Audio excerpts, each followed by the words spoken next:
Shalom Sobat STI. Sebelum kita melakukan setiap tugas tanggung jawab yang telah Tuhan percayakan bagi kita, mari kita merendahkan diri di depan Tuhan. Mari kita menggumuli firman Tuhan, dan biarlah itu menjadi dasar dalam kita melakukan setiap tugas tanggung jawab kita sepanjang hari ini. Namun sebelumnya mari kita tundukkan kepala kita, mari kita berdoa. Bapa yang baik, kami bersyukur, berterima kasih untuk waktu yang Tuhan berikan bagi kami ketika Tuhan masih menolong, memampukan kami sampai detik hari ini. Sesaat lagi Tuhan, kami akan melangkahkan kaki kami untuk melakukan setiap tugas tanggung jawab kami. Tetapi kami mau belajar menggumuli firman-Mu, biar ini menjadi dasar menolong kami untuk kami melakukan setiap tugas pelayanan tanggung jawab kami sepanjang hari ini. Kami menyerahkan menit-menit ke depan ini ke dalam tangan pengasihan Tuhan. Di dalam nama Allah Tritunggal yang Esa kami berdoa. Haleluya. Amin. Renungan kita pagi hari ini terambil dari 1 Korintus pasal yang ke-15 ayat yang ke-10. 1 Korintus pasal yang ke-15 ayat yang ke-10. Demikian firman Tuhan. Tetapi karena kasih karunia Allah, aku adalah sebagaimana aku ada sekarang, dan kasih karunia yang dianugerahkan kepadaku tidak sia-sia. Sebaliknya, aku telah bekerja lebih keras daripada mereka semua, tetapi bukannya aku, melainkan kasih karunia yang menyertai aku. Renungan pagi hari ini saya beri tema, yaitu Dia layak menerima yang terbaik. Kalau kita sering bertemu mungkin ya dengan orang yang kita kasih, mungkin dengan orang yang sedang kita perjuangkan, mungkin seperti itu, maka kita akan berupaya, kita akan terus memperjuangkan itu untuk kita memberikan yang terbaik bagi orang yang kita kasih. Mungkin dengan memberikan sesuatu bisa saja, atau melakukan sesuatu bisa saja. Seperti itu. Lah, itu artinya kita berjuang untuk memberikan yang terbaik, karena orang yang kita kasih atau orang yang kita cintai itu adalah karena dia layak untuk menerima yang terbaik itu. Begitu. Lah, saudara-saudara yang dikasihi Tuhan Yesus Kristus, kalau kita melihat di dalam 1 Korintus pasal yang ke-15 ayat 9-10, sebenarnya titik utamanya adalah kasih karunia. Jadi kasih karunia itu bukan hanya diberitakan, tetapi juga ditekankan di dalam 1 Korintus pasal 15, di dalam ayat 9 sampai yang ke-10 itu. Kita perhatikan di dalam ayat yang ke-10. Tetapi kasih karunia Allah, aku adalah sebagaimana aku ada sekarang. Dan kasih karunia yang dianugerahkannya kepadaku tidak sia-sia. Ini bukti bahwasanya kasih karunia itu merubah kehidupan seseorang. Paulus bersaksi, oleh karena kasih karunia, aku adalah sebagaimana aku sekarang.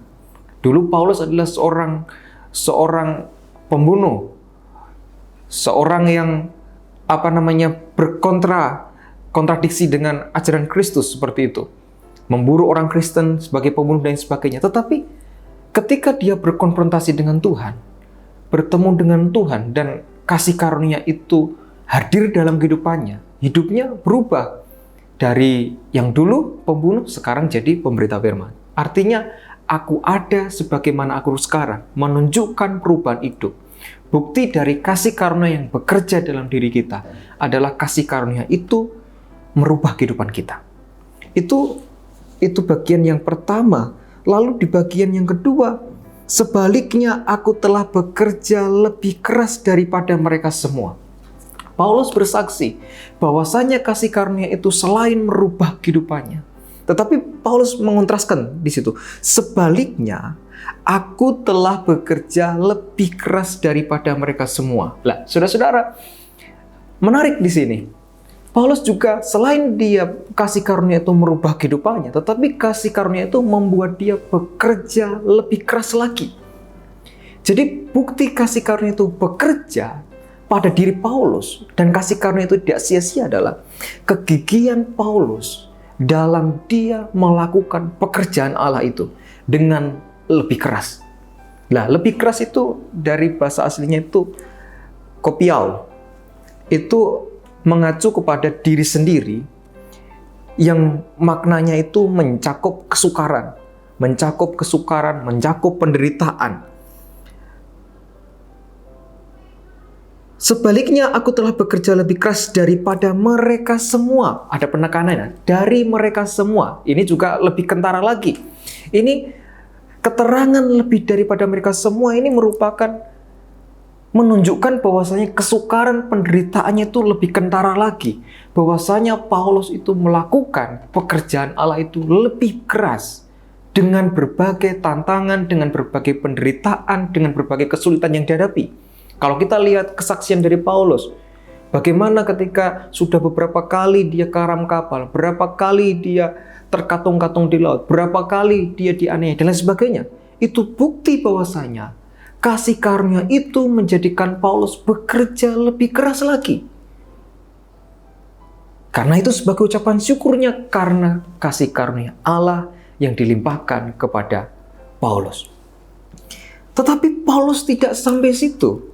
Nampaknya kalau Paulus bersaksi bahwasanya aku bekerja lebih daripada mereka semua, seolah-olah Paulus menyombongkan diri. Makanya masih ada terus di dalam ayat selanjutnya itu. Tetapi bukannya aku, melainkan kasih karunia Allah yang menyertai aku. Artinya, yang membuat Paulus bekerja keras seperti itu, yang membuat Paulus melayani Tuhan dengan bekerja keras dengan berbagai penderitaan, dengan berbagai kesukaran itu, yang mendasari apa? Yang mendasari adalah kasih karunia. Bukan aku, bukan dirinya. Tetapi Allah lah yang menjadi dasar Paulus bekerja lebih keras daripada mereka semua. Sobat ST yang terkasih, orang yang sudah menerima kasih karunia, seharusnya mereka berlomba-lomba untuk bekerja lebih keras kepada Allah. Sebagai ucapan syukur kita kepada Allah. Dan itu merupakan bukti bahwa sesanya kasih karunia itu bekerja dalam diri kita. Bahwa kita adalah orang-orang yang sudah menerima kasih karunia itu. Dan itu harus diimplementasikan. Dengan apa? Bekerja lebih keras. Sebab apa? Sebab dia layak menerima yang terbaik dari kita. Apa implikasinya bagi kita? Kita sebagai mahasiswa, jika kita pribadi-pribadi yang telah menerima kasih karunia Allah itu, bagaimana cara kita memberikan yang terbaik untuk Tuhan? Ya kita bekerja keras. Bekerja keras apa? Melalui kuliah kita. Melalui apa? Tugas kita. Melalui apa? Pelayanan kita. Kalau kita menganggap bahwa Allah adalah Tuhan dan Juru Selamat kita yang hidup, maka Dia layak menerima yang terbaik dari kita. Melalui apa? Melalui perkuliahan kita. Kalau kita mau memberikan terbaik, ketika kita membuat makalah, buatlah makalah yang terbaik untuk Tuhan. Kalau kita membuat tugas kita, biarlah itu tugas kita adalah lakukan yang terbaik. Mungkin istilah yang lain, mungkin kita bekerja secara mati-matian, begitu ya. Bekerja secara mati-matian untuk Tuhan. Kenapa? Karena Dia layak menerima yang terbaik. Itu sebagai ucapan syukur, ungkapan kita karena kita adalah pribadi-pribadi yang telah menerima kasih karunia Tuhan. Begitu juga di dalam pelayanan. Melayanilah dengan baik. Melayanilah dengan mati-matian memberitakan firman. Dan biarlah pelayanan kita itu sebagai persembahan yang indah pada Tuhan. Sebab apa? Sebab Dia layak menerima yang terbaik. Begitu juga dengan pekerjaan kita. Kita sebagai dosen, sebagai staf, kita sebagai gembala pendeta, biarlah apapun yang kita lakukan, pelayanan kepada jemaat, pelayanan kepada mahasiswa, pelayanan dengan masyarakat, biarlah itu yang kita lakukan adalah yang terbaik. Bekerja secara keras dan tidak biasa-biasa. Sebab apa? Dia layak menerima yang terbaik dari kita. Jika Yesus adalah Tuhan bagi kita, dan kita telah menerima anugerah itu, maka Dia layak menerima yang terbaik dari kita. Dalam perkuliahan kita, dalam pelayanan kita, dalam pekerjaan kita. Mari kita awali hari ini, pagi hari ini dengan kebenaran bahwasanya Dia layak menerima yang terbaik bagi kita. Mari kita awali pagi hari ini dengan serius, dan biarlah segala sesuatu yang boleh kita kerjakan, kita mau kerjakan secara serius, dan kita mau kerjakan bekerja dengan keras, dengan tujuan, karena Dia layak menerima yang terbaik dari kita. Selamat pagi, Tuhan Yesus memberkati kita semua. Amin.